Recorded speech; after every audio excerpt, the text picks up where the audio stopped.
You're watching East Midlands Today on the BBC, and you probably know that this week we're taking an in-depth look at what is being called a crisis in children's mental health, with a huge rise in the number of young people seeking treatment. Well, tonight we focus on university students.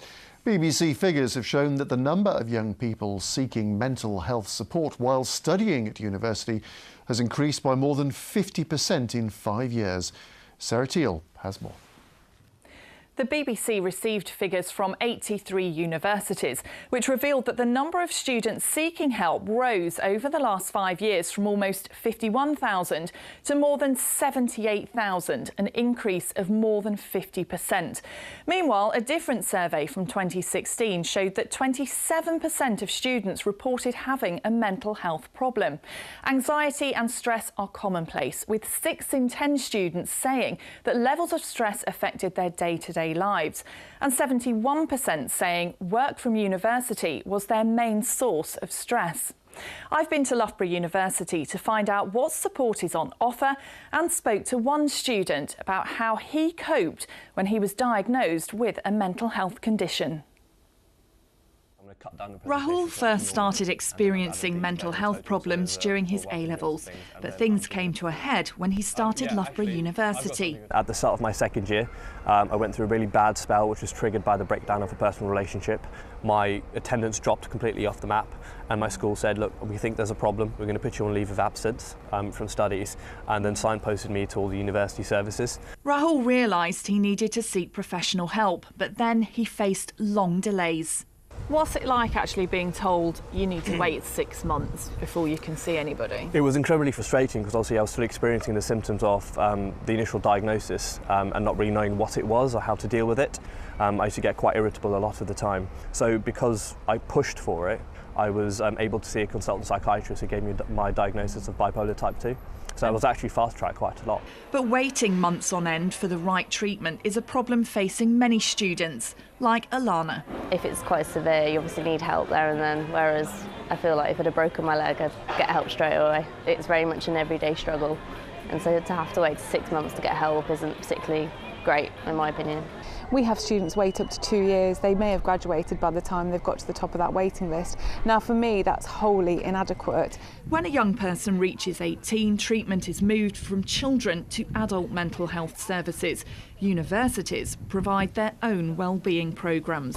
How important as a university is it that you actually offer this support to students? I think it's absolutely crucial. I'm really proud that at Loughborough University we have an in-house counselling service, we have wellbeing advisors, we have a mental health support team, we have a new duty assessment and inclusivity team who work with students who are in crisis, because what we want is for students to come to university and come out with a degree at the end of it, not spend a load of money and then have nothing and be unwell.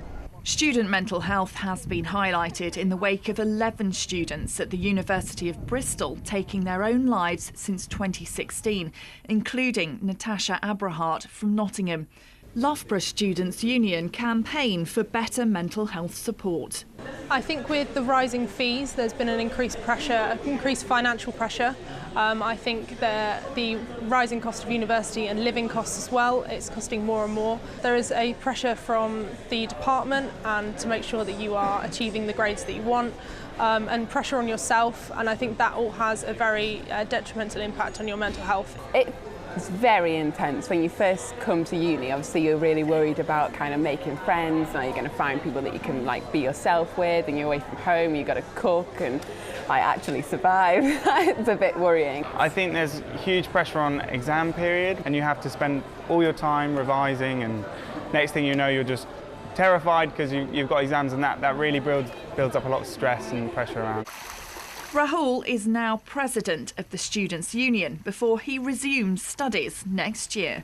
How would you say having this mental health diagnosis has impacted on you? I think it's been incredibly helpful. If I hadn't gone through the hardships I had, I wouldn't be who I am now. I wouldn't have the understanding of mental health and about student hardships that I have now. Sarah Teal, BBC East Midlands Today, Loughborough.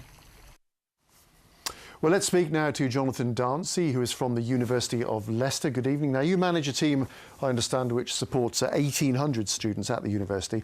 And tell us about your approach to spotting those signs of distress that students might exhibit. So from last year, we've come up with a new initiative called Make Every Contact Count, which centres around members of staff that have in-depth kind of contact with students, such as cleaners, porters, members of the housekeeping team, and utilising that to kind of spot any kind of warning signs or any kind of potential mental health issues that we can address back from a management point of view, and then hopefully stop things before they end up getting too big or getting out of control, yeah. And that has worked, hasn't it? Because there is an instance of that. Yeah, absolutely. I mean, last year we had, I think, about 85 reports from this Make Every Contact Count initiative. Some of them, you know, there's nothing there. It's just you know, students maybe being a bit antisocial. But some of them, actually, it's really worth following up on. And actually, we've potentially stopped students from leaving the university because we were able to step in and offer them that support before it got to a situation where they felt like they couldn't continue. And was there Porter found a suicide note or something like that, is that right? Yeah, that was one of the incidents that happened, and that was quite difficult to kind of deal with. Scary. But you know, because that Porter had that kind of initial contact, and we were able to identify that, then we stopped it, like I said before. We were talking, you know, before we came to speak to you. Yep.